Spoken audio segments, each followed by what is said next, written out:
जय सिया राम। रामनवमी का उत्सव है, राम जी का प्राकट्य है। तो आज के दिन की विशेष राम जी के प्राकट्य की कथा हम सब श्रवण करेंगे।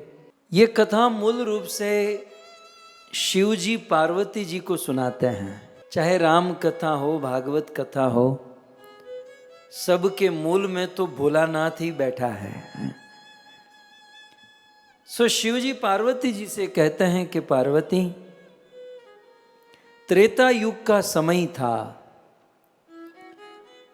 और उस त्रेता युग में रावण का बहुत बड़ा अत्याचार बढ़ा। रावण अनेकों प्रकार से अनीति करने लगा, अधर्म करने लगा और तिस पर शिव जी का वरदान प्राप्त हुआ। बहुत पराक्रमी, शक्तिशाली हो गया। रावण का अर्थ ही होता है रावती इति रावण, जो अपने भय से दूसरों को रुलाए उसे रावण कहते हैं। रावण के विषय में लिखा है, चलत दशानन डोलती अवनी, गर्जत गर्भ स्त्रवही सुर रवनी। रावण आवत सुने हूं सकोहा, देवन के तजे मेरु गिरी खोहा। रावण जब अपने बिस्तर से उठता था और चलता था तो ये धरती डोलने लगती थी। गर्जत गर्भ, रावण जब गर्जना करता था तो गर्भवती स्त्रियां अपना गर्भ प्रसव कर देती थी। रावण आवत सुने हूं सकोहा, बड़े बड़े देवता जब सुनते थे कि रावण आ रहा है तो कई कंदरा गुफाओं में जाकर छिप जाते थे। रावण ने यक्ष पर चढ़ाई की, लंका को जीता, कुबेर का धन लूट लिया, पाताल में तमाम नाग कन्याओं को जीत कर लेकर आया। यही तो धंधा था। रावण अपने अभिमान अहंकार के तहत शिव जी के कैलाश को हाथ में उठाकर अपना बाहुबल बताया। सौंदर्य का शिकारी, रंभा को मंदिर में जाकर आलिंगन करने वाला, हिरण्यकशिपु की तरह रावण ने अत्याचार का आदेश दे दिया कि आप सब लोग स्वर्ग में जाओ और देवताओं को परेशान करो।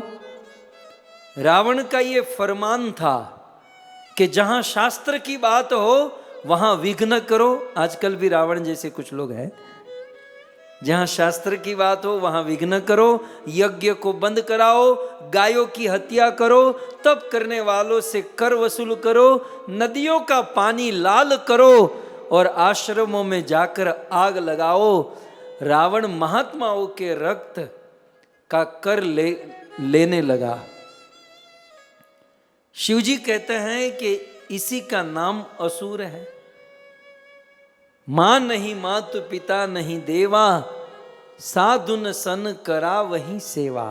हे भवानी, हे पार्वती, जो माँ बाप की बात नहीं मानता और साधु संतों से सेवा कराता है, जिनके यह आचरण भवानी, जिसका ऐसा आचरण होता है, ते जाने हूं निशिचर सब प्राणी, उसे असुर कहा जाता है। केवल सिंगड़ा वाले ही असुर नहीं होते, जिसके माथे सींग होता है वही असुर, हा हा हा हा वो करते हैं वही असुर। जो माँ बाप की बात नहीं मानते, संतों से सेवा कराते हैं, वो मनुष्य के वेश में भी असुर माने गए हैं। इस प्रकार से रावण का भयंकर अत्याचार हुआ। पृथ्वी को बड़ा कष्ट हुआ। देवी पृथ्वी धेनु रूप धरी हृदय विचारी, गाय का रूप धारण करके गई तहां सुर मुनि जहां जारी। जहां ब्रह्मा जी रहते हैं ऐसे सुमेरु पर्वत पर देवी पृथ्वी गई और जाकर ब्रह्मा जी को अपना सारा दुख सुनाया कि इस प्रकार से रावण का अत्याचार बढ़ा है, मेरा भार बढ़ गया, पृथ्वी पर पाप हो रहा है, मुझे कष्ट हो रहा है। ब्रह्मा जी ने सभी देवी देवताओं को बुलाया, मीटिंग की कि अब सब लोग अपना अपना मंतव्य दो, क्या करना चाहिए। देवताओं ने कहा कि पृथ्वी का कष्ट दूर कर सकें ऐसा सामर्थ्य हमारे पास नहीं है। अब तो ये पृथ्वी का दुख स्वयं भगवान ही दूर कर सकते हैं। तो फिर अगला प्रश्न ये हुआ, तो फिर भगवान कैसे प्रकट होंगे? भगवान को कैसे प्रकट किया जाए? कुछ लोग कहने लगे भगवान को प्रकट करने के लिए एक काम करो, यज्ञ करते हैं। तो किसी ने कहा यज्ञ में बहुत समय निकल जाएगा, तपस्या करते हैं। कुछ ने कहा तीर्थाटन करते हैं। सब लोग अपनी अपनी बुद्धि से अपना अपना मंतव्य देने लगे। शिव जी कहते हैं तेही समाज गिरिजा में रहे हूं। उस समय उस सभा में हे पार्वती मैं उपस्थित था, और वन बाय वन सब लोग बोल रहे थे कि ये करो ये करो ये करो। तो मेरा टर्न आया, तो अवसर पाई वचन एक कहूं। शिव जी ने कहा अवसर पाकर मैंने मेरा मंतव्य दिया कि पृथ्वी का भार भगवान के प्राकट्य से ही दूर हो सकता है। लेकिन वो भगवान प्रकट कैसे होंगे? न यज्ञ करने की जरूरत है, न तपस्या करने की जरूरत है, न होम हवन करने की जरूरत है, न तीर्थाटन करने की जरूरत है। कुछ देवी देवताओं ने तो ये भी कहा था कि स्वर्ग में भगवान नहीं मिलेंगे, हमें साकेत जाना पड़ेगा या वृंदावन जाना पड़ेगा। शिव जी ने कहा ये सब एक कुछ करने की जरूरत नहीं है, तो क्या करें? शिव जी ने बहुत सुंदर कहा, हरि व्यापक सर्वत्र समाना, हरि व्यापक सर्वत्र समाना, हे जी प्रेम ते प्रकट होई मैं जाना। शिव जी कहते हैं उस भगवान को पाने के लिए कहीं जाने की जरूरत नहीं है। बहुत छोटा लेकिन बहुत बड़ा सूत्र है। हरि व्यापक है। हरि जो है सभी जगह पर है। ऐसा मत समझो कि भगवान केवल साकेत में है, अयोध्या में ही है, वृंदावन में ही है। भगवान सब जगह पर है। और ऐसा भी नहीं है कि भगवान अपने धाम में बहुत विस्तार से रहते हैं, बाकी जगह पर छोटे बनकर रहते हैं। सर्वत्र समाना, हरि व्यापक है और सभी जगह पर समान रूप से रहते हैं। लेकिन हाँ, उस हरि को प्रकट करने के लिए प्रेम ते प्रकट, हे जी प्रेम ते प्रकट होई मैं जाना। उस हरि को प्रकट करने के लिए न यज्ञ, न होम, न हवन, न तप, न जप, कुछ नहीं, प्रेम करना होगा। उस हरि से प्रेम करना होगा। तब शिव जी का ये जो मत था सबको बहुत अच्छा लगा। मोर अनुग्रह सबके मन माना, साधु साधु करी ब्रह्म बखाना। सब लोग ने कहा साधु साधु, बहुत अच्छा।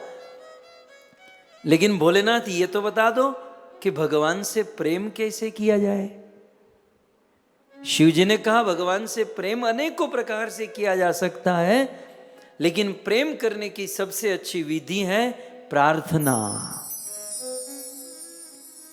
यदि हम प्रेम से प्रार्थना करें तो वे भगवान हमारे सामने प्रकट हो सकते हैं। और फिर सारे देवताओं ने मिलकर भगवान से प्रार्थना की। कोई साधारण प्रार्थना नहीं भक्तों, पुरुष सूक्त, पूरे वेदों का सार, वेद मंत्र से देवता स्तुति करने लगे। गोस्वामी जी ने बड़े सरल छंदों में इस वेदों का सार देव स्तुति के रूप में प्रस्तुत किया है। आइए संक्षिप्त में, आज प्राकट्य का अवसर है, हम इसे गाए। जय जय सुरनायक जन सुखदायक प्रणत पाल भगवंता गोद्विज हितकारी जय यशुरारी सिंधु सुता प्रिय कंता। देखिए, भगवान ऐसे ही प्रकट नहीं होते हैं। भगवान से प्रेम करना होगा और वह प्रेम व्यक्त होता है स्तुति, प्रार्थना करने से। और वह प्रार्थना कौन सी है? आज राम जी के प्राकट्य के दिन किस प्रार्थना से भगवान प्रकट होते हैं? वो ये प्रार्थना है, जय जय सुर नायक। जय हो, किसकी जय हो? जो सुर माने देवताओं के नायक, देवताओं के स्वामी हैं, और जन सुखदायक। और इस संसार में जितने भी जन है, हरिजन, भक्त जन, जन माने भक्त जन, तो भक्त जनों को सुखदायक, सुख देने वाले हैं। प्रणत पाल भगवंता, ये वो भगवान है जो प्रणत पाल, जो प्रणत माने जो प्रणाम करते हैं, जो शरणागत होते हैं, उस शरणागत प्रणत पाल, शरणागत का पालन करने वाले हैं ये भगवान। तो उस भगवान की जय, तो सुरनायक की जय हो, सुख जन सुखदायक की जय हो, प्रणत पाल की जय हो, और भगवंत की जय हो। गोद्विज हितकारी, गो गाय का हित करने वाले और ब्राह्मणों का हित करने वाले। जय असुरारी, जो असुरों के शत्रु, जो असुरों का वध करने वाले, और सिंधु सुत, सिंधु माने समुद्र की, सुता माने कन्या के प्रिय कंत। समुद्र की कन्या है लक्ष्मी, लक्ष्मी के प्रिय पति है, ऐसे भगवान की जय हो। आगे कहते हैं, पालन सुरधरणी हे अद्भुत करणी मरमन जानही कोई। गाओ गाओ, पालन सुरधरणी हे अद्भुत करणी मरमन जानही कोई। जो सहज कृपाला दीन दयाला करऊ अनुग्रह सोई। जो सहज कृपाला हे दीन दयाला करऊ अनुग्रह सोई। और इसके साथ फिर जोड़ देना है, सीताराम राम राम सीता राम राम राम, सीता राम राम राम सीता राम राम राम। बहुत सुंदर। ये स्तुति में पूरा वेद भरा है। वेदों को अलग से मत पढ़ो, इस स्तुति को पढ़ लो, पूरे वेद का गान हो जाएगा। और इसी से तो भगवान प्रकट होते हैं। देवतागण कहते हैं, पालन सुर धरनी। पालन, पालन करने वाले, किसका पालन करने वाले? सूर माने देवता। सो पालन सुर, देवताओं का पालन करने वाले, और पालन धरनी, और धरनी माने धरती का पालन करने वाले। सो पालन सुर धरनी अद्भुत करनी। एक एक शब्द में बहुत बहुत कथाएं हैं। इस स्तुति पर एक 7 दिन की अलग से कथा हो सकती है। ये हमारे लाइन में है, आगे चल के होगा, लेकिन आप स्मरण कर सकते हैं। पालन सुर धरनी अद्भुत करणी, जिसकी करणी, जिसका कर्म अद्भुत है, जिसकी लीला अद्भुत है। और कैसी लीला है? मरम न जानहि कोई, जिसकी लीला का मर्म कोई नहीं जानता। ये बात मुझे बहुत अच्छी लगती है। दूसरी लाइन में, जो सहज कृपाला ये दीन दयाला। कैसे है? सहज कृपाला। कृपा होना अच्छी बात है, लेकिन सहज कृपा सबके बस की बात नहीं होती। हमको किसी पर कृपा करनी हो ना तो उछीनी लेनी पड़ती है। उछीनी लेते ना, दूसरों से, दूसरा जब तक कुछ कहेगा नहीं, थोड़ा सा मोटिवेट नहीं करेगा, कोई थोड़ा जैक नहीं चढ़ाएगा, तब तक वो नहीं हिलता है। लेकिन भगवान का कैसा है? सहज कृपाला।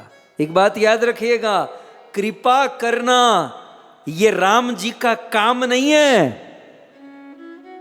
कृपा करना ये राम जी का धंधा नहीं है। कृपा करना ये राम जी का स्वभाव है। आदमी अपना काम छोड़ सकता है, धंधा छोड़ सकता है, स्वभाव नहीं छोड़ सकता। सो सहज कृपाला, सहज माने स्वभाव, स्वाभाविक कृपालु है। और सहज दीन दयाला, जो स्वाभाविक दीनों के ऊपर दया करते हैं।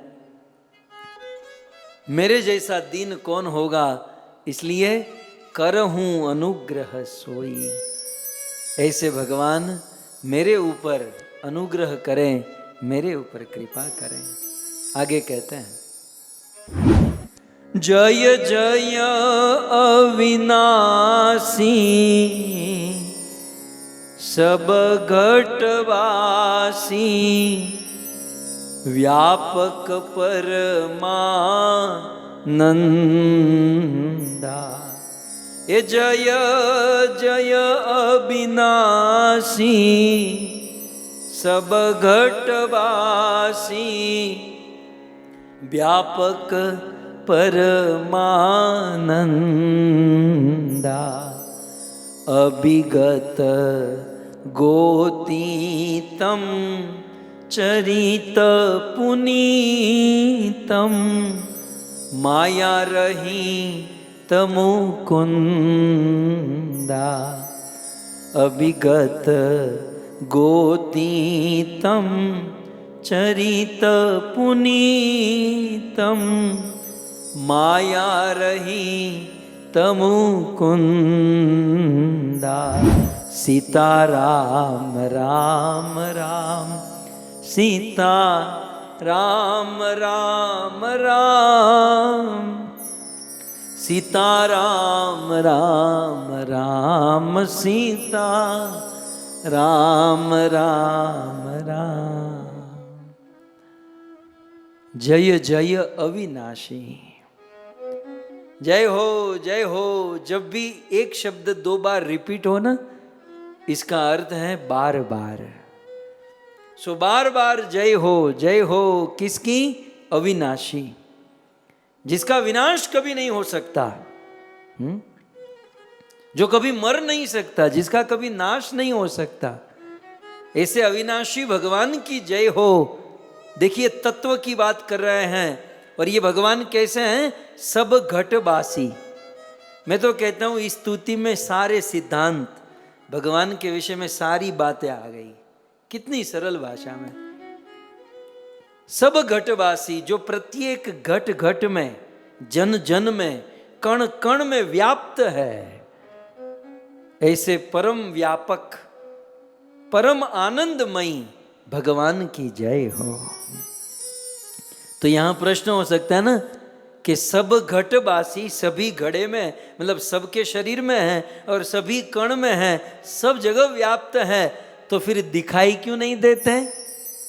तब देवताओं ने कहा अभिगत गोतीतम हे चरित पुनीतम माया रही तमुकुंदा। ये अभिगत गोतीतम, अभिगत माने अज्ञेय, विगत माने जानना, और अविगत माने जिसे जाना नहीं जा सकता, जिसको जानना बड़ा कठिन है। गोतीतम, गो माने इंद्रिया, शरीर की ये जो आंख कान नाक, ओके। गो माने इंद्रिया और अतीत माने इंद्रियों से परे।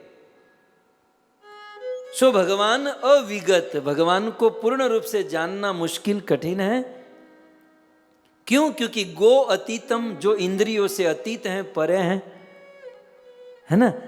मैं आपको एक बात कहना चाहता हूं, भगवान इंद्रियों से परे हैं, ओके। भगवान वेद भी जिसे नेति नेति कहते हैं कि इसे कोई जान नहीं सकता, जानने, बिल्कुल सत्य बात है। भगवान को कोई नहीं जान सकता क्योंकि इंद्रियों से परे हैं, अविगत है। हाँ, हम भगवान को जान नहीं सकते, लेकिन वो खुद हमको जनाना चाहे तो।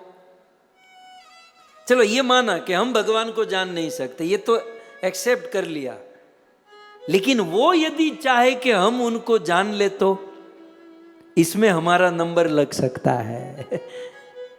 इसलिए इसमें तो हम हथियार रख देते हैं कि भाई हम हमारी शक्ति से आपको नहीं जान सकते, लेकिन प्रभु हम आपके हैं, हमने आपसे प्रेम किया है, हम आपको समर्पित है, हम हमारी शक्ति से आपको नहीं जान सकते, लेकिन आप यदि अपने आप को जनाना चाहो तो मुकम करोति वाचालम, तो गूंगा बहरा भी आपको सुन सकता है, समझ सकता है।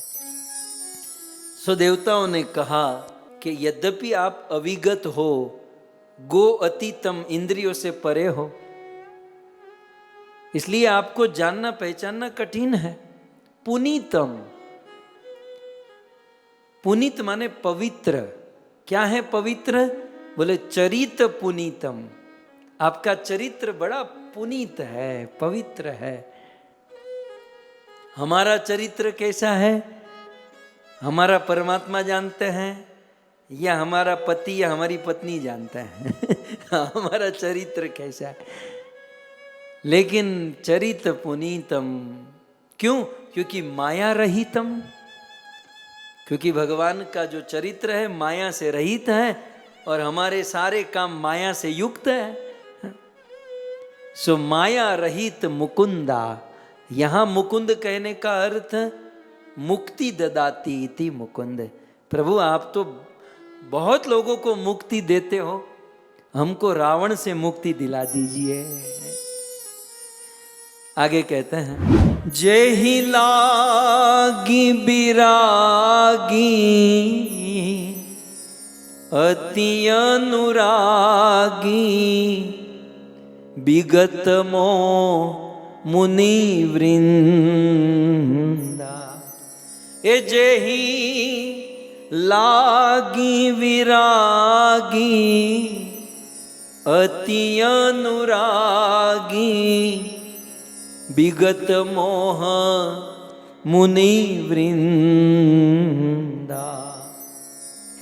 निशिबा सरध्यावहि गुण गण गावहि जयति सच्चिदानंदा। निशिबा सरध्यावहि गुण गण गावहि जयति सच्चिदानंदा।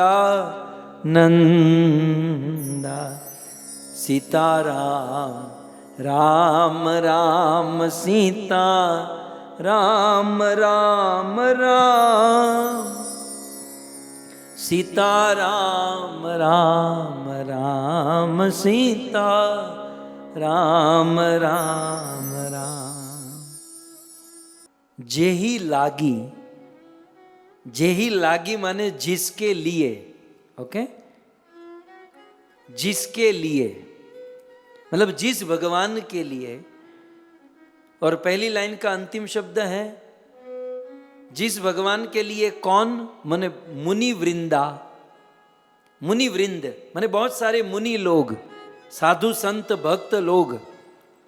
सो जेही लागी मुनि वृंद, जिसके लिए मुनि लोग विरागी वैरागी हो जाते हैं। जेही लागी मुनि वृंदा, जिसके लिए मुनि वृंद वैरागी हो जाते हैं। और दूसरा अति अनुरागी और अत्यंत अनुरागी।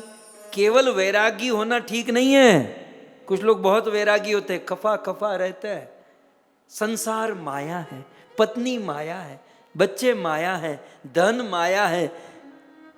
केवल वैराग्य वैराग्य वैराग्य ठीक है, लेकिन वैराग्य के साथ क्या होना चाहिए? अति अनुरागी। संसार से वैराग्य और भगवान में अनुराग, ये दोनों होना चाहिए ना। तो जिस भगवान के लिए मुनिवृंद वैराग्य ले लेते हैं और अति अनुरागी और अनुरागी हो जाते हैं और विगत मोह और सर्वथा मोह से मुक्त हो जाते हैं। और ये होकर क्या करते हैं? निशिबासर ध्यावही, गुण गण गावही, जयति सच्चिदानंदा। और निशिबासर माने रात दिन क्या करते हैं? ध्यावही, ध्यान करते हैं। बड़े बड़े मुनि जिस भगवान के लिए वैराग्य ले लेते हैं, उस भगवान में अनुराग कर लेते हैं। मोह से मुक्त होकर निशी माने रात और बासर माने दिन, रात दिन ध्यावही, उस भगवान का ध्यान करते हैं और गुण गण गावही, और उस भगवान का गुणगान गाते हैं। ऐसे सच्चिदानंद भगवान श्री राम, भगवान श्री कृष्ण की जय हो। आगे कहते हैं, जेहि सृष्टि उपाई, त्रिविध बनाई, संग सहायन दूजा, सो कर उयधारी, चिंत हमारी, जानिय भगति न पूजा। जेहि सृष्टि उपाई, जिस भगवान ने ये सृष्टि बनाई, कैसे बनाई? त्रिविध, माया के 3 गुण सत्व रजस तमस को लेकर जिन्होंने ये सृष्टि बनाई। और इस सृष्टि को बनाने के लिए संग सहाय न दूजा, दूसरे किसी की भी सहायता नहीं लेनी पड़ी। टेके की सरकार नहीं है, गठबंधन नहीं है, एकमात्र सरकार है। संग सहाय न दूजा, दूसरे किसी की भी सहायता लिए बिना जिसने ये त्रिविध त्रिगुणात्मक सृष्टि का निर्माण कर दिया, वे भगवान सो करऊं अधारी हैं। वो भगवान अधारी माने हमारी सूध ले, चिंत हमारी चिंता दूर करे। प्रभु हम तो न भक्ति जानते हैं, न पूजा जानते हैं, न सेवा जानते हैं। जानिए भक्ति न पूजा, हम कुछ नहीं जानते। ये कौन बोल रहे हैं? देवता। और हमको पूछा जाए तो हम सब कुछ जानते हैं। रामायण उसको तो हम घोल कर पी गए हैं। लेकिन देवता क्या कहते हैं, वास्तव में जो जानकार होता है वो यही कहता है कि जानिए भक्ति न पूजा। न हम भक्ति जानते हैं न पूजा जानते हैं प्रभु, हम कुछ नहीं जानते हैं। इसलिए जो भव भय भंजन हे मुनि मनरंजन, गंजन विपत्ति बरू था। मन वच क्रम बानी छाड़ी सयानी, सरन सकल सूरजू था। कितनी सुंदर बात। जो भव भय भंजन, एक एक शब्द समझने लायक। जो भगवान कैसे हैं, भव, भव माने ये भव सागर। एक दो कथा पहले हमने आपको कहा था, हाँ, भव महादावाग्नि निर्वापणम, याद है ना? तो उसमें भव शब्द की व्याख्या हुई थी। भवाटवी, भव माने ये संसार, जंगल के समान। खैर, सो भव माने ये संसार। इस संसार में भय है, कोई ना कोई तो भय अवश्य है। तो इस भवसागर रूपी भय को भंजन करने वाले भगवान राम कैसे हैं? भव भय भंजन, भव के भय का भंजन करने वाले, भवसागर के भय से मुक्त करने वाले। और दूसरा, केवल भव भय भंजन नहीं, मुनि मनोरंजन, मुनियों के मन को आनंद देने वाले। एक बात कहें, साधारण लोगों को आनंद देने में ज्यादा मेहनत नहीं करनी पड़ती। कोई थोड़ा सा कॉमेडी कर देता है, कोई थोड़ा सा यहाँ वहाँ आगे पीछे हो जाता है, तो साधारण लोग उसमें खुश हो जाते हैं। ये मुनियों की दाढ़ियों को हिलाना ये बहुत मुश्किल होता है। मुनियों का मनोरंजन करना, मुनियों को खुश करना बड़ा कठिन होता है। साधारण लोग तो ऐसे वैसे खुश हो जाते हैं, मुनियों को खुश करना बड़ा कठिन है। लेकिन राम जी कैसे हैं? मुनि मनोरंजन। जो मुनि अपने बाप के नहीं होते, जो समाज संसार किसी के नहीं हुए, उस मुनियों को आनंद मनोरंजन करा देते हैं भगवान रामचंद्र। और इसीलिए गोस्वामी तुलसीदास जी ने राम स्तुति के अंत में क्या कहा?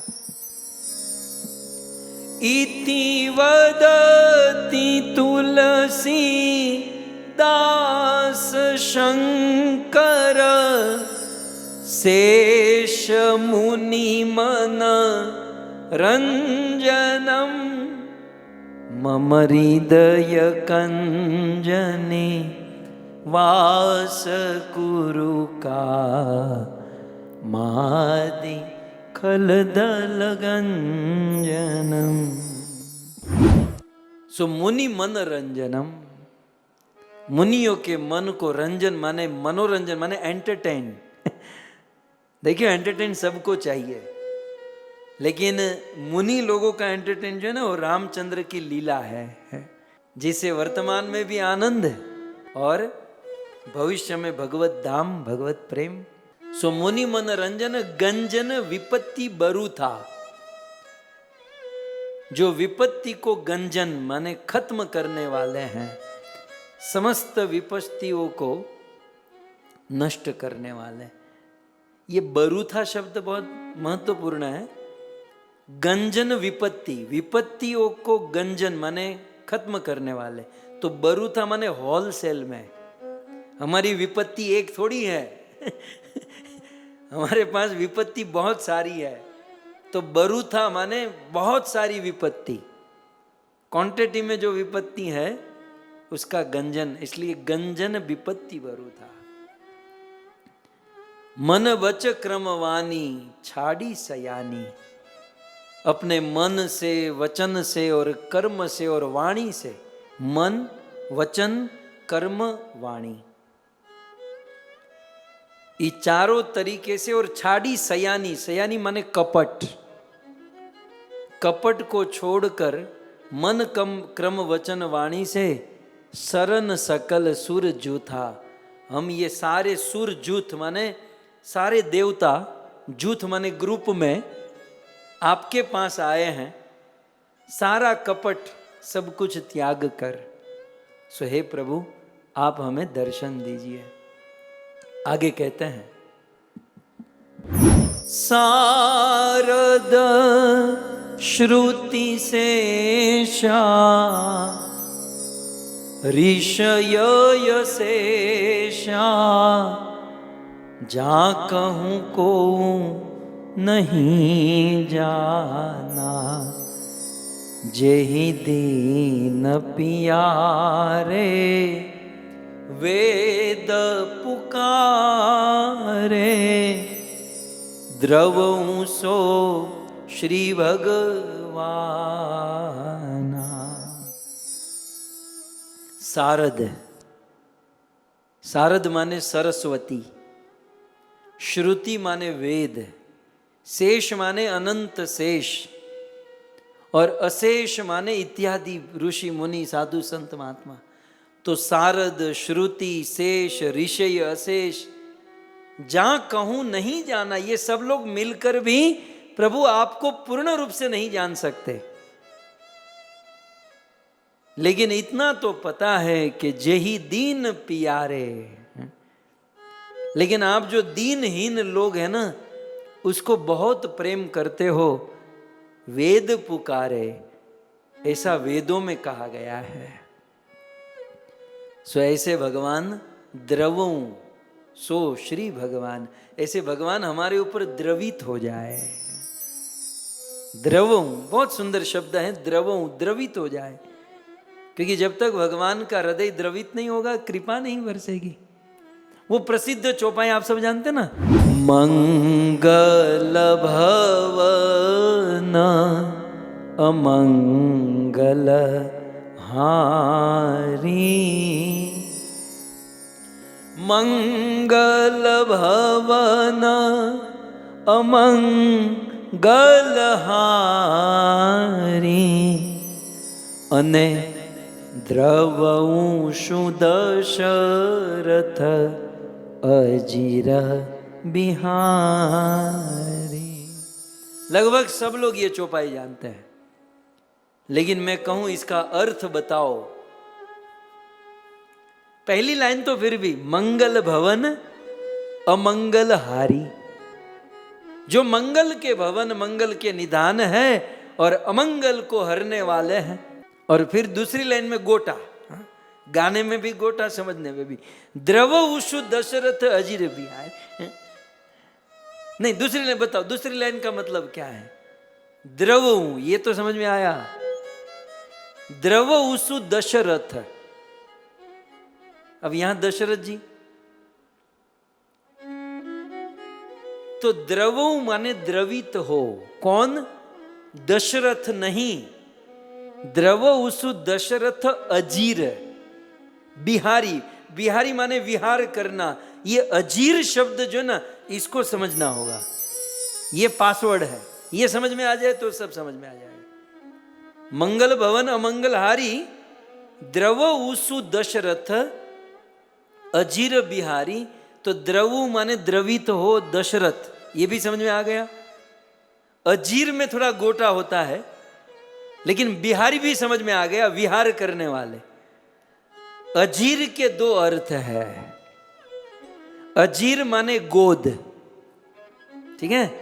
अब देखो, द्रव उसु दशरथ अजीर, दशरथ की गोद में विहार करने वाले राम मुझ पर द्रवित हो जाए। ओके। और अजीर का दूसरा अर्थ होता है आंगन, प्रांगण, कोटियाड़। तो द्रव उसु दशरथ द्रवित हो जाए, दशरथ के अजीर माने दशरथ जी के घर के आंगन में, कोटियाड़ में विहार करने वाले राम मुझ पर द्रवित हो जाए, ये अर्थ है। अब गोटा मत कीजिएगा, गोटा खाना अच्छी बात है, करना ठीक नहीं है। सो मंगल भवन अमंगल हारी, द्रव उसु दशरथ अजीर बिहारी। अजीर माने आंगन, अजीर माने गोद।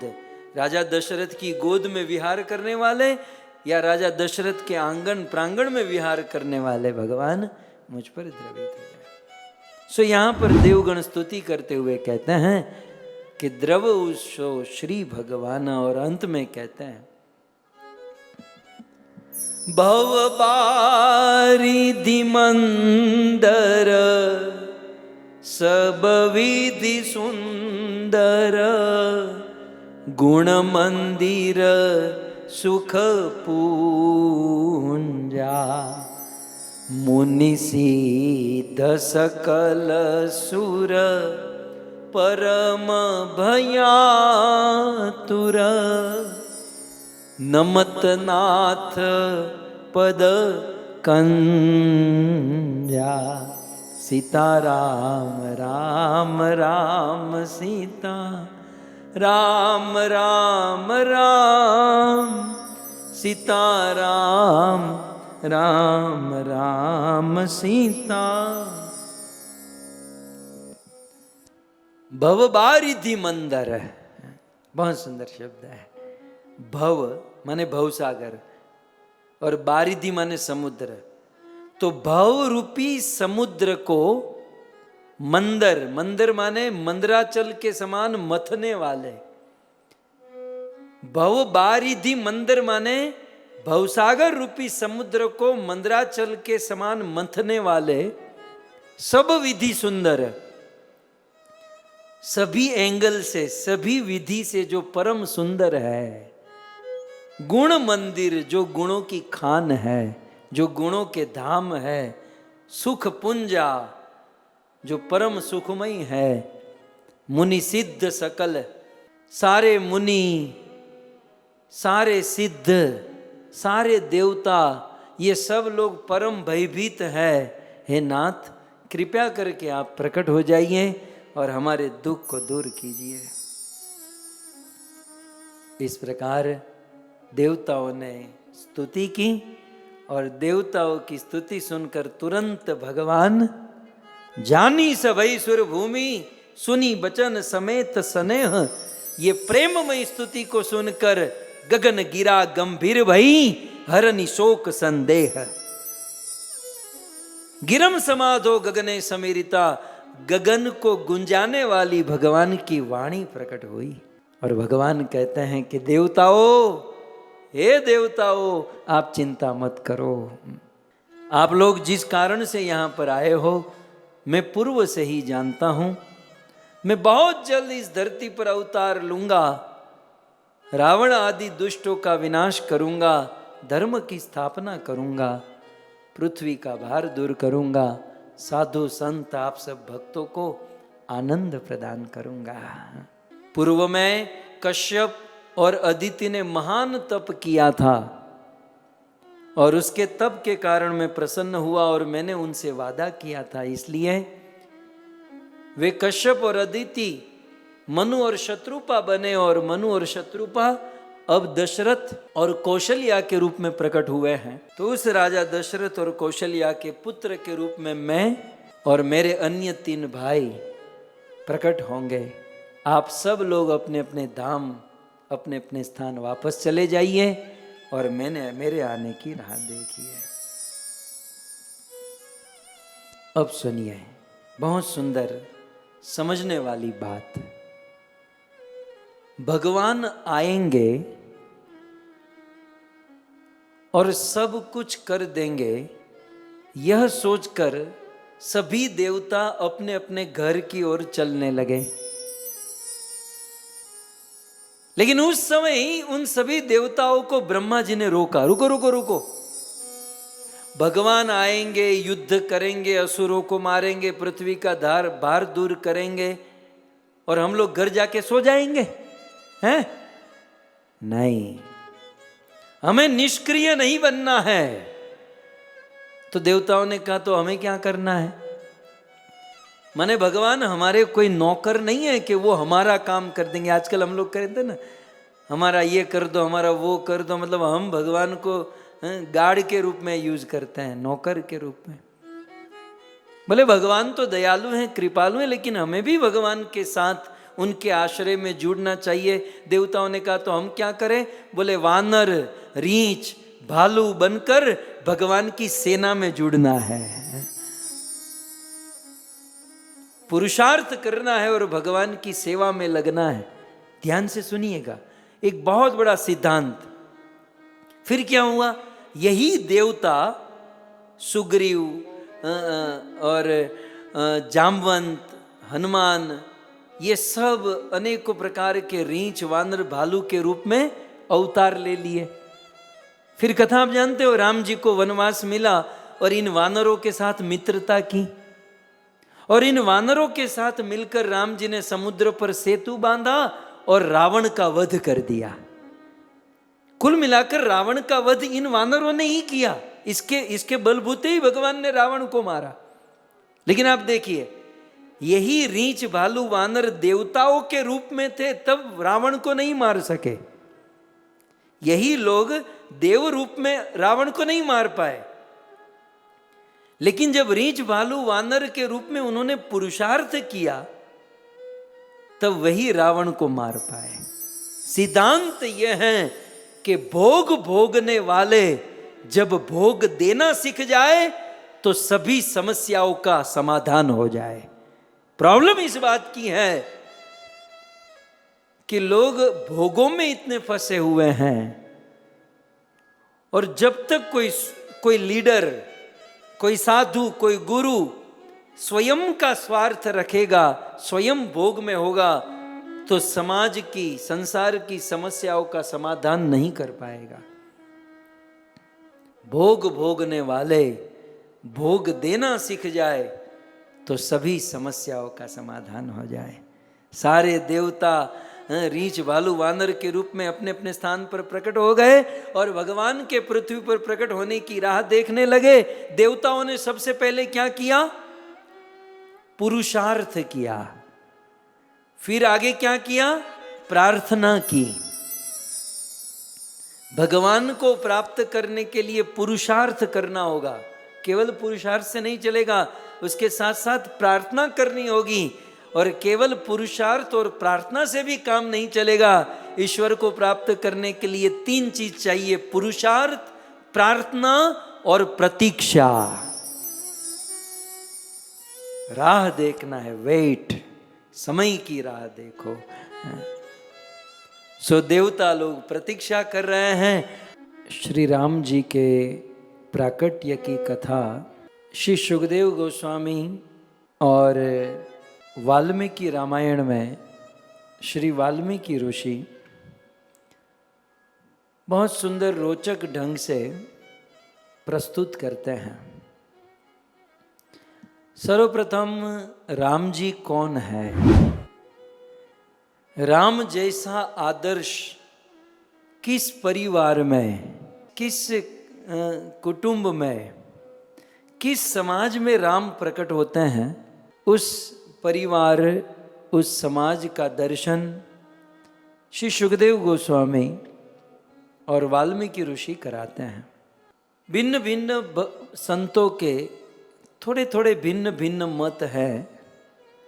मैं सुखदेव गोस्वामी के अनुसार यदि निवेदन करूं तो भगवान श्री विष्णु से ब्रह्मा प्रकट हुए और ब्रह्मा के एक पुत्र हुए मरीचि।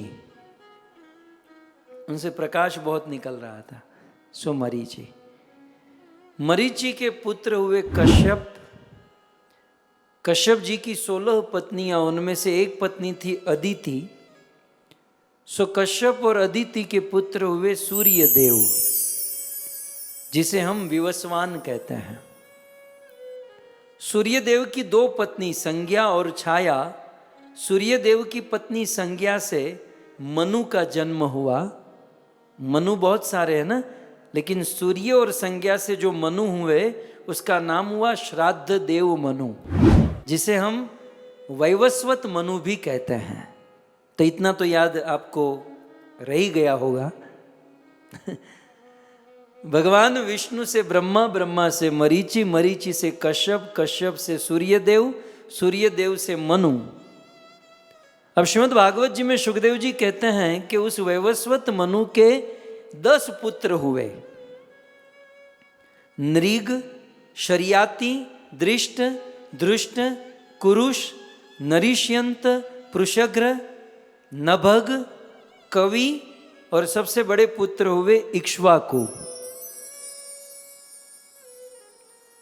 इक्ष्वाकु, ये प्रत्येक राजा महाराजाओं की कथा श्री सुखदेव गोस्वामी बड़े विस्तार से सुनाते हैं।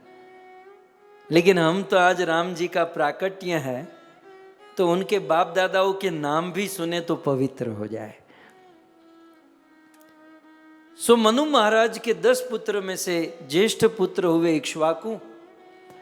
इक्ष्वाकु के पुत्र हुए विकुक्षी, विकुक्षी के पुत्र हुए पुरंजय, पुरंजय के पुत्र हुए पृथ, पृथ के विश्वरंधी, विश्वरंधी के चंद्र, चंद्र के पुत्र हुए यूनाश्व, यूनाश्व के शाबत्स, शाबत्स के बृहदश्व, बृहदश्व के कुलाश्व, कुलाश्व के पुत्र हुए दृढ़ाश्व, दृढ़ाश्व से हरियश्व, हरियश्व से निकुंभ, निकुंभ के कुशाश्व, कुशाश्व के सेनजीत और सेनजीत के पुत्र हुए यूनाश्व। आप लोग इतना जानते हैं, राइट?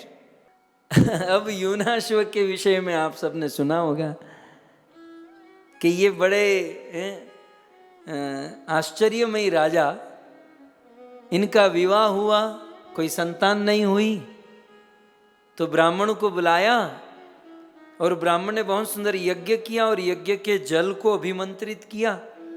ब्राह्मण देवता स्नान करने चले गए, राजा यूनाश्व को प्यास लगी, जो जल उनकी पत्नी को पीना चाहिए था वो खुद पी गए। ब्राह्मण आए तो पता चला कि वो जल राजा यूनाश्व पी गए हैं। तो ब्राह्मण तो बहुत क्रोधित हो गए, बोले ये जल मैंने तुम्हारी पत्नी के लिए तैयार किया था। बोले महाराज तो अब क्या होगा? बोले अब क्या नहीं होगा ये बताओ। बोले होगा क्या? बोले आपकी पत्नी गर्भवती होती ये जल पीती, लेकिन आपने पिया तो अब आप गर्भवता हो जाएंगे। तो इतिहास की प्रथम घटना कि उस राजा के पेट में गर्भ रहा, 9 महीने के बाद उस बालक का जन्म हुआ। उस बालक को दूध कौन पिलाए? तब देवराज इंद्र आए कि मैं इसका दाता बनूंगा, अतः इसका नाम हुआ मानधाता। आगे चलकर इस यूनाश्व के पुत्र मानधाता, जिसकी 50 कन्या के साथ शोभरी ऋषि का विवाह हुआ, लेकिन मानधाता का एक ज्येष्ठ पुत्र हुआ पुरुकुत्स। पुरुकुत्स के पुत्र हुए त्रशदस्यु, त्रशदस्यु के पुत्र हुए अनर्यण, अनर्यण के पुत्र हुए हरियश्व, हरियश्व के अरुण, अरुण के निबंध और निबंध के पुत्र हुए त्रिशंकु। त्रिशंकु जिसके गुरु विश्वामित्र, 1000 वर्ष की तपस्या विश्वामित्र से ले ली, उछिनी, उछिनी होती है ना उधार। राजा त्रिशंकु स्वर्ग में गए, देवताओं ने घुसने नहीं दिया, न स्वर्ग के रहे न धरती के, आकाश में टंग गए। और वही राजा त्रिशंकु के पुत्र हुए सत्यवादी राजा हरिश्चंद्र। अपने एक सत्य वचन के लिए, और वो भी फिजिकली नहीं बोले थे, वो स्वप्न में अपना राज्य विश्वामित्र को दान किए थे, लेकिन स्वप्न में दिए हुए दान को उन्होंने वास्तव में दे दिया। और हम लोग वास्तव में किए हुए प्लेज को स्वप्न में भी पूरा नहीं करते हैं। लेकिन धन्य है महाराज हरिश्चंद्र। ये पॉइंट क्या चल रहा है? किसके वंश में राम प्रकट होते हैं? हरिश्चंद्र जैसे सत्य के ऊपर जिसका जीवन हो, उनके वंश में राम आते हैं। आप सब जानते हैं हरिश्चंद्र के पुत्र वे रोहित, रोहित के हरित, हरित के चंप, चंप के सुदेव, सुदेव के विजय, विजय के भरुक, भरुक के पुत्र हुए वृक, वृक के पुत्र हुए बाहुक। राजा बाहुक की 1000 पत्नी, एक गर्भवती थी। राजा बाहुक युद्ध में मर गए तो 999 पत्नी ने सोचा वो गर्भवती हैं, बच्चा होगा तो वो राजा बनेगा, उसकी माँ राजमाता होगी, हम लोग दूध की मक्खी हो जाएगी। क्या करे? राजा बाहुक की ज्येष्ठ पत्नी को जहर खिला दिया ताकि वो भी मर जाए, बालक भी मर जाए। लेकिन भगवान बैठे हैं ना, झांको राखे साई मार सके न कोई, बालन बाका कर सके जो जग वेरी होई। जहर खिलाया बाहु की पत्नी को, जहर कुछ नहीं बिगाड़ पाया। और 9 महीने के बाद वो बालक उस जहर को हाथ में लेकर बाहर निकला। और वो जो 999 जो थी ना, उसको कहा तेरी जात की हमको जहर खिलाना चाहती, ये ले तू खा, ऐसे कहा। गर, जहर को संस्कृत में गर कहते हैं, और गर के साथ ये प्रकट हुआ, इसलिए इस बालक का नाम हुआ सगर। सो भरुक के वृक, वृक के बाहुक, और बाहुक के पुत्र हुए सगर। सगर की 2 पत्नी सुमति और केशिनी। सगर की एक पत्नी सुमति से 60,000 पुत्र हुए। कथा आप सब जानते हैं कि 99 अश्वमेघ यज्ञ कर चुके, 100वां कर रहे थे, तो इंद्र वो घोड़ा कपिल देव की कुटिया में जाकर बांध दिया। सगर ने 60,000 पुत्रों को भेजा, घोड़ा तो मिला, लेकिन भगवान कपिल देव का अपराध करने के कारण वहीं पर जलकर राख हो गए। अब सगर ने यज्ञ तो छोड़ दिया, लेकिन महाराज सगर अपने 60,000 पुत्रों का उद्धार करने के लिए बड़े चिंतित हुए। उन्होंने प्रयास किया कि जैसे तैसे वो 60,000 पुत्र का उद्धार हो जाए, नहीं कर पाए। सगर की दूसरी पत्नी केशिनी से एक बालक हुआ जिसका नाम था असमंजस। उसने भी प्रयास किया कि पिताजी की इच्छा को पूर्ण करूं, पितरों का उद्धार करूं, प्रयास किया लेकिन नहीं कर पाए।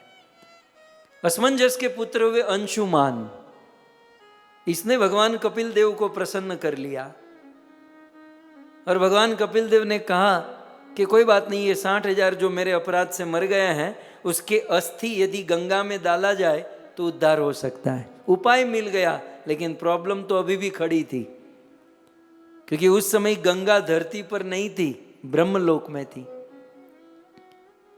तो अंशुमान ने गंगा को ब्रह्मलोक से धरती पर लाने का प्रयास किया, नहीं ला पाए। अंशुमान के पुत्र हुए दिलीप। उन्होंने प्रयास किया, मां गंगा को धरती पर नहीं ला पाए। दिलीप के पुत्र हुए भगीरथ। भगीरथ जी ने अपनी तपस्या से मां गंगा को प्रसन्न किया, और मां गंगा की 2 शर्त थी। क्या शर्त थी?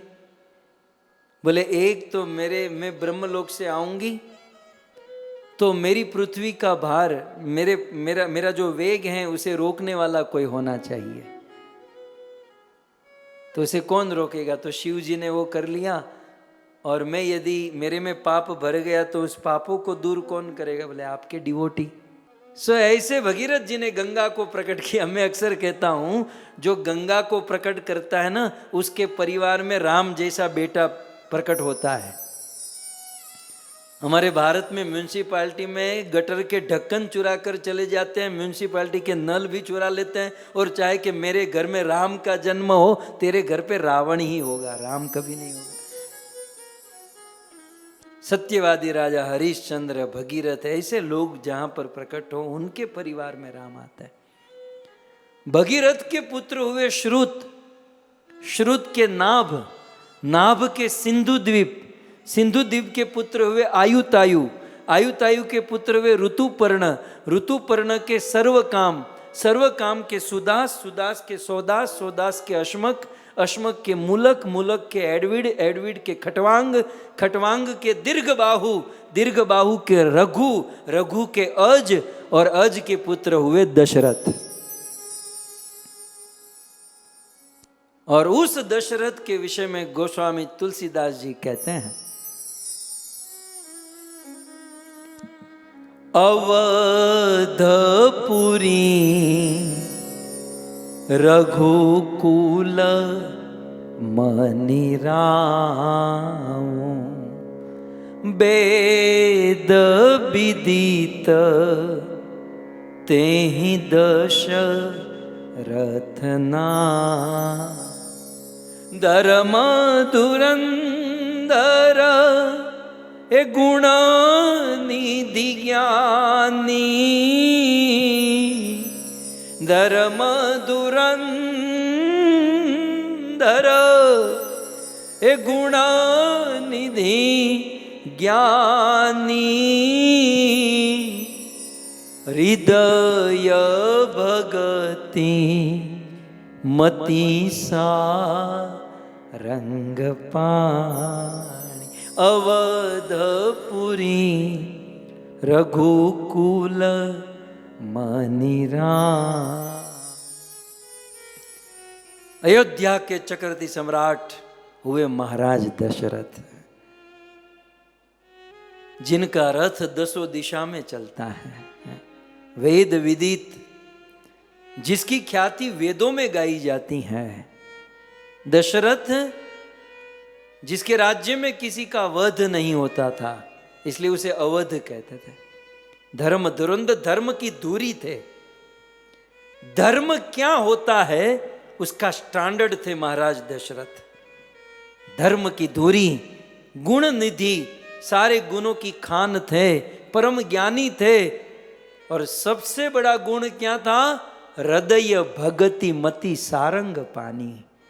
सारंग पानी भगवान विष्णु की भक्ति महाराज दशरथ के हृदय में नाच रही थी। महाराज दशरथ जिसके लाखों लाख दास दासी, नौकर चाकर, राज रजवाड़े, असंख्य पत्नियां, सब कुछ, लेकिन एक कमी इस बात की थी कि विवाह हुआ, बहुत उम्र बीत गई, लेकिन महाराज दशरथ को कोई संतान नहीं हुई। महाराज दशरथ को कोई पुत्र नहीं हुआ, और पुत्र नहीं होने का कष्ट, दुख महाराज दशरथ के हृदय में हुआ। और जैसे ही दुख हुआ, महाराज दशरथ अपनी पत्नी के पास नहीं गए, प्रजा के पास नहीं गए, मंत्री के पास नहीं गए। जैसे ही राजा के मन में दुख का एहसास हुआ, तुरंत वे अपने गुरु के पास गए। गोस्वामी जी की कलम का दर्शन आप कर सकते हैं। एक बार भूपति मन ये गलानी मोरे सूतना, गुरु गृह गए तुरंत महीपाला, गुरु गृह गए तुरंत महीपाला,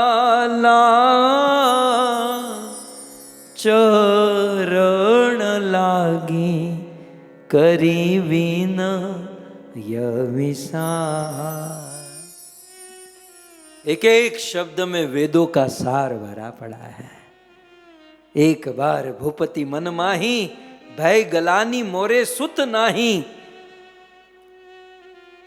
मन में जब गलानी हुई, चिंता हुई, दुख हुआ, तो गुरु गृह गए तुरंत महीपाला। 2 शब्द महत्वपूर्ण, महीपाल। मही माने धरती, पाल माने पालन करने वाला। धरती का पालन करने वाले बादशाह राजा दशरथ को जब गुरु की जरूरत पड़ गई, तो हम और आप क्या चीज है? जब राजा होकर गुरु के पास जाना पड़ा, तो हमें तो गुरु की आवश्यकता। और जब गुरु की आवश्यकता हो, तो दूसरा शब्द है तुरंत। देरी नहीं करनी चाहिए। गुरु गृह गयऊ तुरंत महीपाला, तुरंत गए। और गुरु जी के पास जाकर उसके सर पर नहीं नाचना चाहिए। क्या किया? चरण लागी करी विनय विशाला। गुरु जी के चरणों में बैठ गए और निज दुख सुख सब गुरु ही सुनाए, कही वशिष्ठ बहु विधि समझ आए। महाराज दशरथ गुरु जी के पास जाकर, गुरु जी खड़े हो गए। राजवी, राजन, आप मेरी कुटिया में? अरे आप किसी आदमी को भेजते तो मैं आपके पास आ जाता, आपको यहां आने की जरूरत नहीं। दशरथ जी कहते हैं, गुरुदेव, गुरुदेव आप ही बताइए, प्यासा पानी के पास जाता है कि पानी प्यासे के पास आता है? गुरुदेव मैं प्यासा हूं, आज मेरे हृदय में कुछ कामना है और उस कामना के चलते मेरे हृदय में कुछ कष्ट है, मैं मेरे कष्ट को लेकर आपके पास आया। राजन क्या कष्ट है? गुरुदेव आपकी कृपा से, आपकी महिमा से मेरे जीवन में सब कुछ है। मुझे मेरे कोई बात की कमी नहीं है, लेकिन आप विचार करो, मेरा विवाह हुआ, इतनी पत्नी, इतना समय, लेकिन मुझे कोई पुत्र नहीं। अयोध्या का राजा और ये अयोध्या की गादी मेरे बाद सुनी हो जाएगी, कोई शासन नहीं करेगा, प्रजा का क्या होगा, हमारा क्या होगा। इतना कहकर राजा अपनी धीरज खो बैठे। महाराज दशरथ की आंखें आंसुओं से भर गई। तब गुरुदेव वशिष्ठ जी का वरद हस्त ऊपर हुआ, धरहु धीर हो यही सुतचारी। राजन, तुम धीरज धारण करो, इस प्रकार से अपनी धीरज मत गुमाओ, तुम चिंता मत करो। पुत्र की चिंता है ना राजन, एक नहीं, दो नहीं, तीन नहीं, तुम्हें 4 पुत्र होंगे। 4 पुत्र सुनकर तो दशरथ खड़े हो गए। गुरुदेव क्या बोल रहे हैं आप?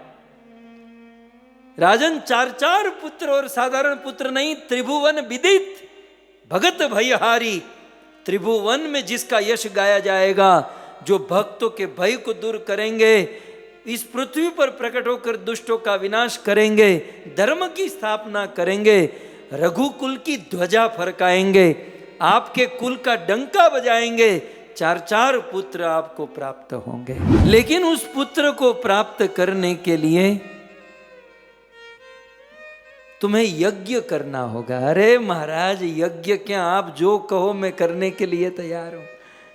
क्या करना है? बोले यज्ञ करना होगा, लेकिन वो यज्ञ मैं नहीं करा सकता। ध्यान से सुनिएगा। वशिष्ठ जी ने कहा कि वो यज्ञ मैं नहीं करा सकता, मुझे किसी अन्य ऋषि को बुलाना पड़ेगा। रामायण तो रामायण है ना।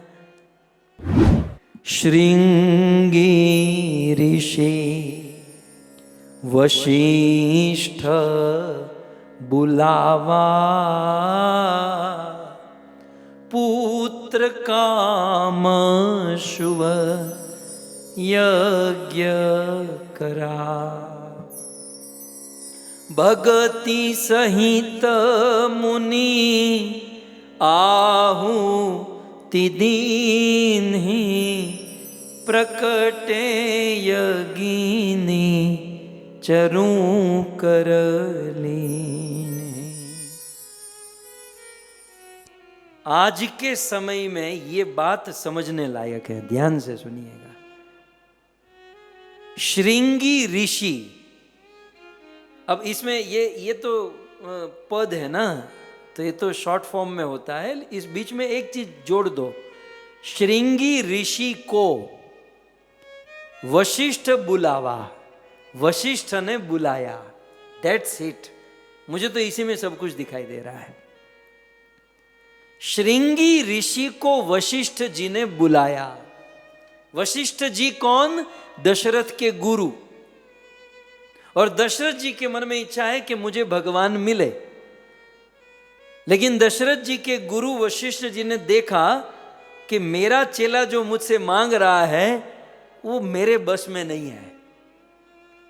तो गुरुदेव का हृदय कितना विशाल कि मेरे शिष्य का कल्याण करने के लिए उनको राम जैसा पुत्र चाहिए जो मैं नहीं दे सकता, तो मुझे किसी अन्य साधु को बुलाकर मेरे शिष्य का कल्याण करना चाहिए।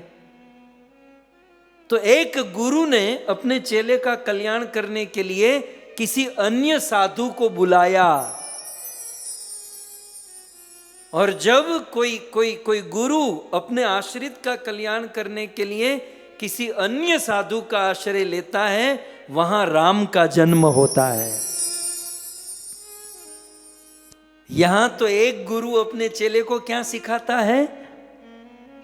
देख, तू मेरा चेला है, तू किसी और गुरु के पास मत जाना, तू किसी और गुरु की कथा मत सुनना, तू किसी और गुरु की सेवा मत करना। वहां राम नहीं, वहां रावण आता है। राम का जन्म वही होगा जिसके गुरु का हृदय विशाल होगा, विशाल होगा। मुझे तो मेरे गुरु, यहां मेरे गुरु फिट होते हैं। गुरुदेव अक्सर कहते थे कि आप केवल हमारी कथा मत सुनो, और भी अन्य की कथा सुनो, क्योंकि भगवान अनंत है और उस अनंत भगवान को समझने के लिए अनंत भक्तों की कथा सुननी चाहिए। और दूसरी ओर कलयुगी गुरु एक तो खुद को कुछ बोलना आता नहीं, चेले का माथा दुखाते हैं, और बेचारा चेला कहीं और सुनने जाए तो गुरुजी नाराज हो जाते हैं। लेकिन धन्य है श्रृंगी ऋषि वशिष्ठ बुलावा। श्रृंगी ऋषि को वशिष्ठ जी ने बुलाया, पुत्र काम शुभ यज्ञ करावा, और भक्ति सहित मुनि आहुति दीनी। भक्ति के साथ आहुति दी तो प्रकटे अग्नि चरु कर ले। अग्नि देवता चरु को लेकर प्रकट हो गए। वशिष्ठ जी ने उस चरु को राजा दशरथ को दिया, और दशरथ जी ने वह चरु अपनी तीनों रानियों को बांट दिया। कैसे बांटा वो फिर कभी सुनेंगे, लेकिन रानियों को बांट दिया, और रानियां प्रेग्नेंट हो गई, गर्भवती हो गई, और अयोध्या का नक्शा बदल गया भक्तों। क्योंकि जब से भगवान उन रानियों के गर्भ में आए हैं, तब से अयोध्या की स्थिति ही बदल गई, और धीरे धीरे धीरे दिन बीतने लगे। कहते हैं कि आज का दिन आया। गोस्वामी जी आज की तिथि का ऐलान करते हैं। नौमी तिथि मधुमास पुनीता। नौमी तिथि मधुमास पुनीता। शुक्ल पक्ष अभिजीत हरि प्रीता।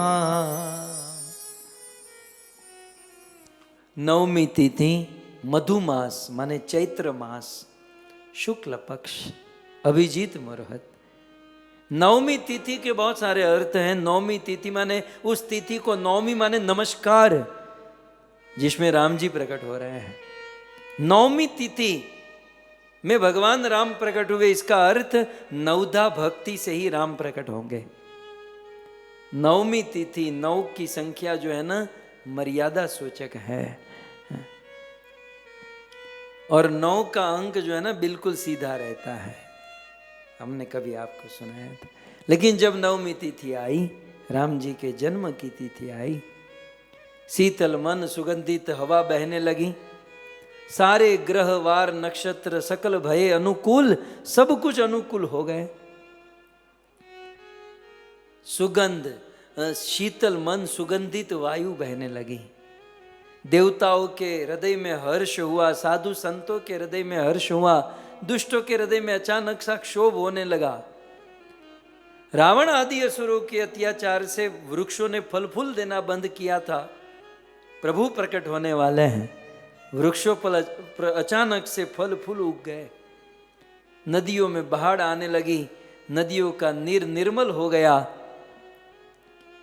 और जब ब्रह्मा आदि देवताओं को पता चला कि बस अब प्रभु प्रकट होने वाले हैं, तो आज के दिन सुबह ब्रह्मा जी, शिव, नारद आदि देवी देवताओं को लेकर अयोध्या में भगवान रामचंद्र की स्तुति करने के लिए आए। जय राम रमारम नम शमनम भवता भयातुर त्राहि जनो। अवधेश सुरेश रमेश विभो शरणागत मागत पाहे प्रभो। जय राम रमारम नम शमनम भवता भयातुर त्राहि जनो। अवधेश सुरेश रमेश विभो शरणागत मागत पाहे प्रभो। इस प्रकार स्तुति करही नाग मुनि देवा। सारे नाग मुनि देवता गंधर्व किन्नर चारण विद्याधर यक्ष सब लोग स्तुति करने लगे। और ठीक दोपहर को 12 बजे हैं, सारे देवता सुर समूह विनती करी पहुंचे निज निज धाम। सब लोग अपने अपने स्थान पर पहुंच गए। और अष्टमी तिथि शुक्ल पक्ष अभिजीत मुहूर्त बुधवार के दिन ठीक दोपहर को 12 बजे सूर्य आकाश में चढ़ा है। और ऐसे दोपहर को 12 बजे जैसे बड़े बड़े पर्वतों के पीछे से सूर्य प्रकट होता है और जैसे सिंह के गर्भ से सिंह जन्म लेता है, वैसे कौशल्या के हृदय गर्भ से भगवान राम प्रकट हो गए।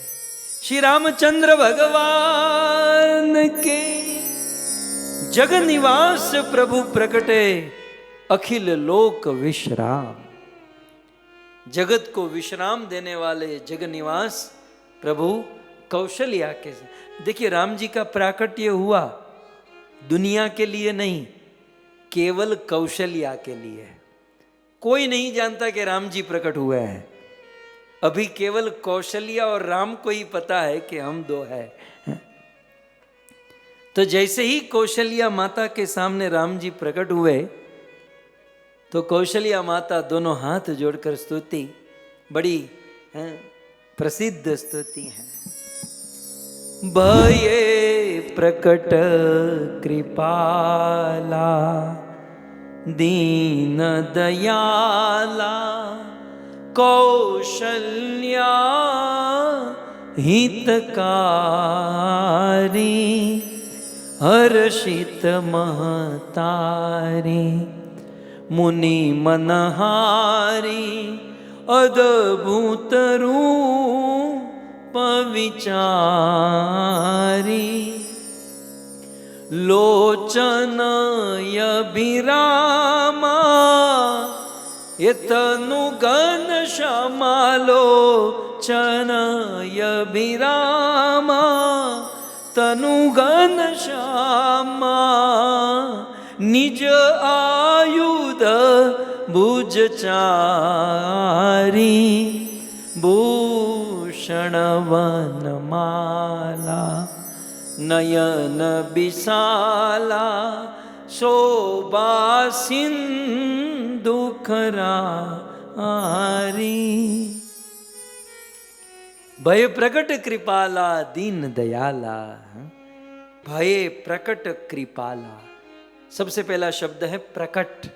भगवान का जन्म नहीं होता, भगवान प्रकट होते हैं। सो भये प्रकट कृपाला दीन दयाला, जो दीनों के ऊपर दया करने वाले हैं, कौशल्या का हित करने वाले हैं। सो माँ कौशल्या प्रसन्न हुई, अद्भुत रूप को देखा। वो अद्भुत रूप क्या था? लोचन अभिरामा तनु घन श्यामा, शरीर श्याम वर्ण का है, सुंदर नयन है और चार चार भुजा है, शंख चक्र गदा पद्म से सुशोभित है। दोनों हाथ जोड़कर माता कौशल्या स्तुति करने लगी। लेकिन स्तुति करते करते माता कौशल्या कहती हैं कि प्रभु बाकी सब ठीक है, लेकिन एक बहुत बड़ी गड़बड़ हो गई है। क्या गड़बड़ हुई? जब आप हमारे सामने प्रकट हुए तो मैंने क्या कहा था कि आप मेरे पुत्र बनिए और दिखने में आप मेरे बाप लग रहे हो। चतुर्भुज रूप धारण करके शंख चक्र गदा पद्म लेकर प्रकट हुए हो, आप बेटा नहीं बाप लग रहे हो। तो भगवान ने कहा क्या करूं? माता पुनि बोली ये सोमति डोली तजहु तात यह रूपा की जय शिशुलीला अति प्रियशीला, क्योंकि यह सुख पर मयनूपा।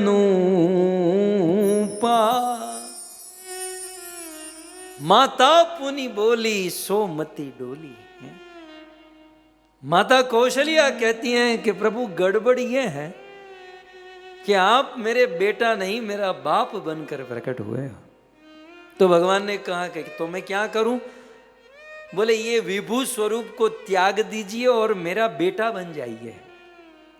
कीजिए शिशु लीला, आप शिशु लीला कीजिए। प्रभु मैं आपको मेरे हाथ से लालन करना चाहती हूँ आपको रोज सुबह जगा कर।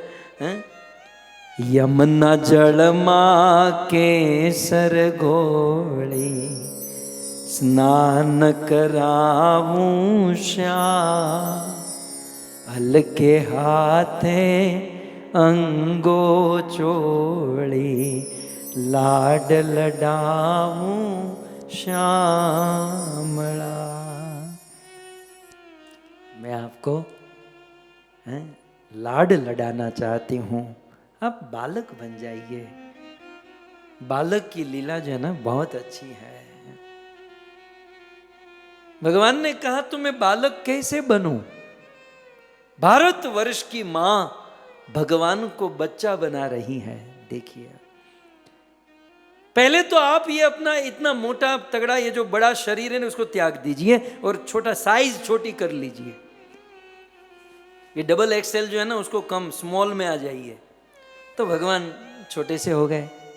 बोले अब क्या करूं? अब बोले ये 4 भुजा है ना बहुत बेढंगी लग रही है, इसको 2 माइनस कर दो, 2 कम कर दो, 2 भुजा वाले बन जाओ। भगवान 2 भुजा वाले हो गए। बोले अब क्या करूं माँ? बोले अब तो ठीक है छोटे हो गए, 2 भुजा भी हो गए, अब रोने लगो आप। भगवान ने कहा अरे मैं सच्चिदानंद ईश्वर हूं, मैं परम आनंदमय भगवान, मैं क्यों रोऊं? तब मां कौशल्या कहती है कि आप तो आनंद में हो लेकिन आपके भक्त दुखी हैं इसलिए आप रोने लगो। जब माता ने कहा तब भगवान रामचंद्र ने चीख लगाई। शून्य वचन सुजाना ए रोदन टाना, रोने लगे हैं। शून्य वचन सुजाना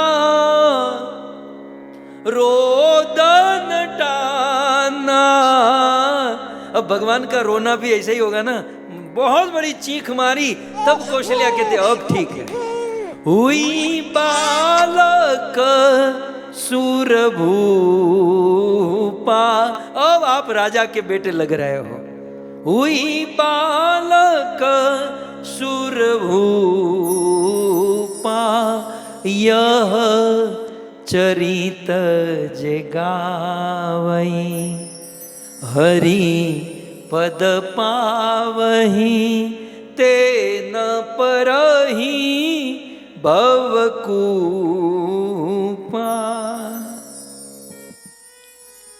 इस प्रकार से मां कौशल्या ने भगवान को बेटा बना दिया। और जब भगवान बेटा बन गए और रोने लगे, जब भगवान रामचंद्र बेटा बनकर रोने लगे तब रोने की आवाज बाहर आई। बाहर अनेकों दास दासियां खड़े थे। उन दासियों ने भगवान के रोने की आवाज सुनी और दासियां तुरंत वहां से दौड़ी, ये खबर हम दशरथ जी को देंगे तो दशरथ जी हमको इनाम देंगे।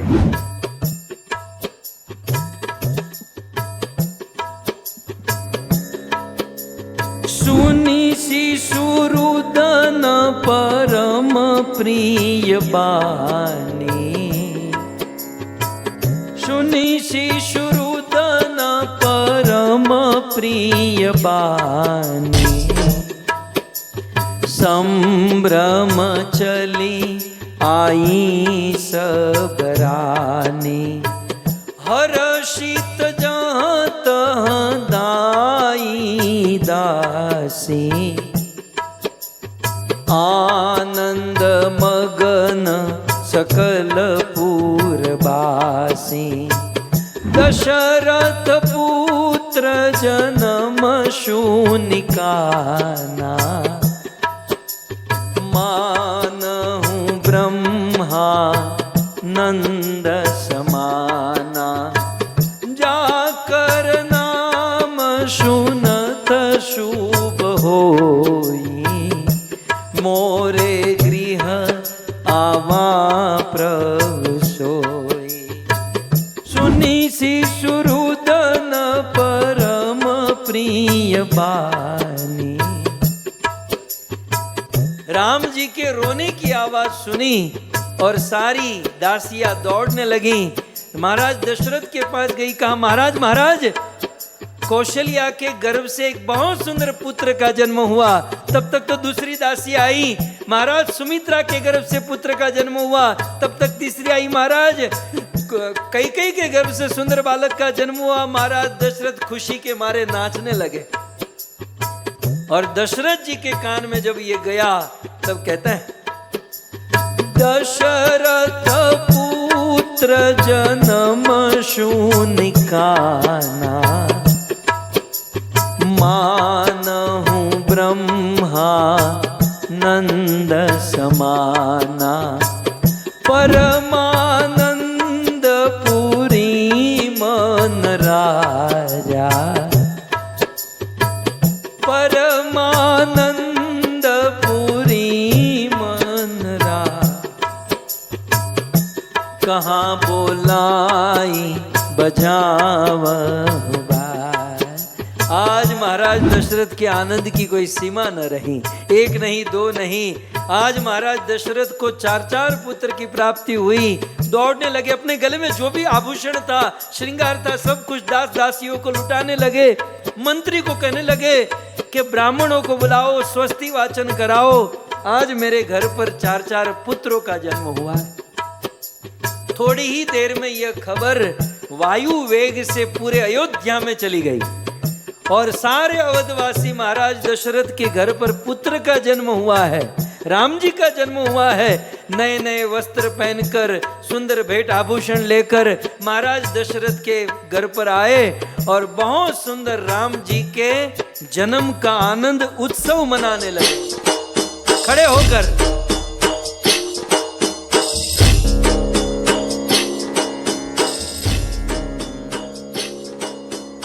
अवध में आनंद भयो, जय हो रघुवर लाल की।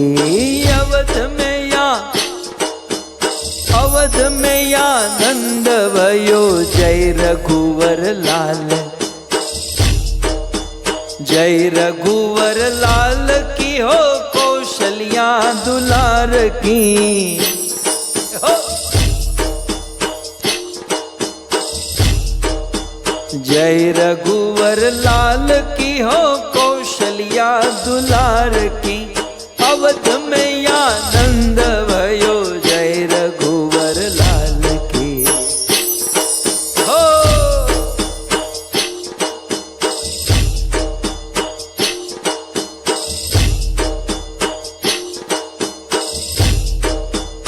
अवध में है आज चहूं खुशियां है छाई।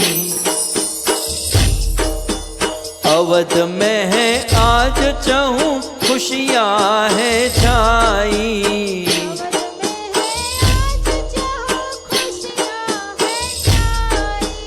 बोले सब नर नारी, जय जय श्री राम की।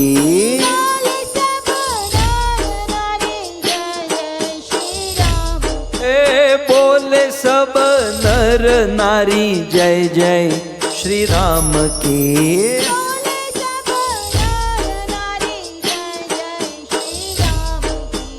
अवध में आनंद भयो, जय जय श्री राम की।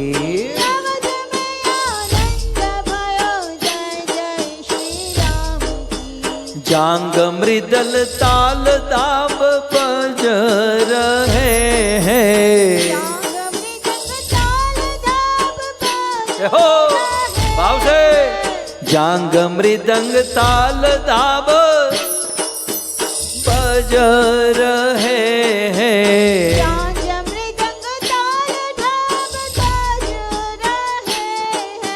झूम उठे नर नार, सब गुण हाल के।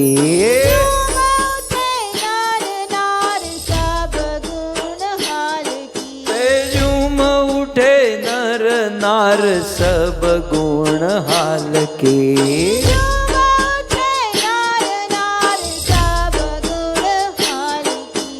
अवध में आनंद भयो, अवध में आनंद भयो,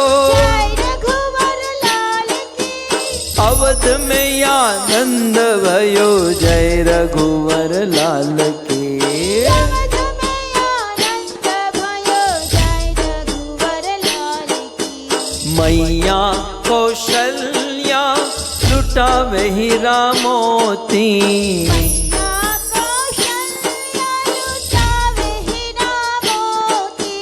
मैया कौशल्या लुटावे हीरा मोती।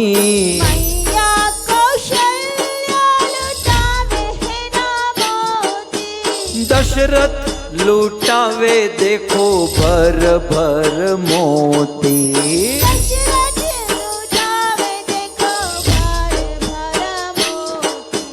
दशरथ लुटावे देखो भर भर मान के।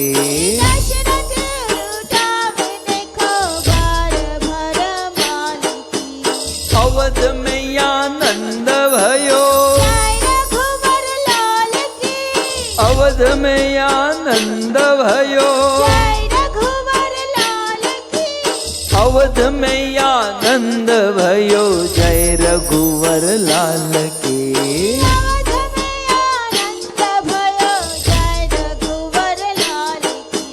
प्रगटे हैं चारों भैया अवध में बधाइयाँ।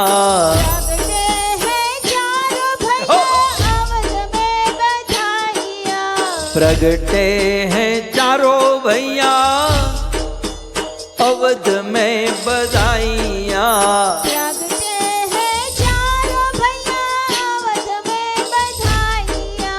आओ रे भक्त बोलो जय जय श्री राम की।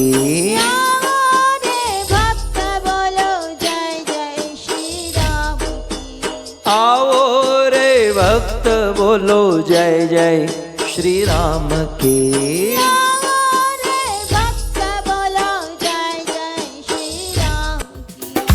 अवध में आनंद भयो, अवध में आनंद भयो, अवध में आनंद भयो, अवध में आनंद भयो, जय रघुवर लाल की। हे अवध में आनंद भयो, जय रघुवर लाल की। सीताराम तुम्हारी जय जय हो, सीताराम तुम्हारी जय जय हो, सीताराम तुम्हारी जय जय हो, सीताराम तुम्हारी जय जय हो, अवधेश तुम्हारी जय जय हो, अवधेश तुम्हारी जय जय हो, अवधेश तुम्हारी जय जय हो, अवधेश तुम्हारी जय जय हो। राम लक्ष्मण जानकी, जय बोलो हनुमान की, राम लक्ष्मण जानकी, जय बोलो हनुमान की, राम लक्ष्मण जानकी। जय बोलो हनुमान की, सीताराम तुम्हारी जय जय हो। सीताराम तुम्हारी हेलो हेलो, जय हो, सीताराम तुम्हारी जय जय हो, सीताराम तुम्हारी जय जय हो, अवधेश तुम्हारी जय जय हो, अवधेश तुम्हारी जय जय हो, अवधेश तुम्हारी जय जय हो, अवधेश तुम्हारी जय जय हो। रघुपति राघव राजा राम पतित पावन सीताराम। रघुपति राघव राजा राम पतित पावन सीताराम। राजा राम, राजा राम पतित पावन सीताराम। राजा हो। राम, राजा राम भाव से पतित पावन सीताराम। राजा राम, राजा राम पतित पावन सीताराम। राजा राम, राजा राम पतित पावन सीताराम। बोलो रघुपति राघव राजा राम पतित पावन सीताराम। रघुपति राघव राजा राम पतित पावन सीताराम। रघुपति राघव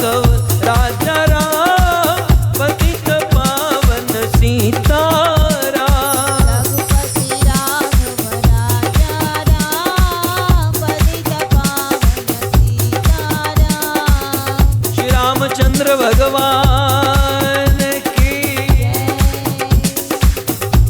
श्री रामचंद्र प्राकट्य महामहोत्सव की। श्री रामनवमी महामहोत्सव की। श्री रामचंद्र प्राकट्य महामहोत्सव उत्सव की।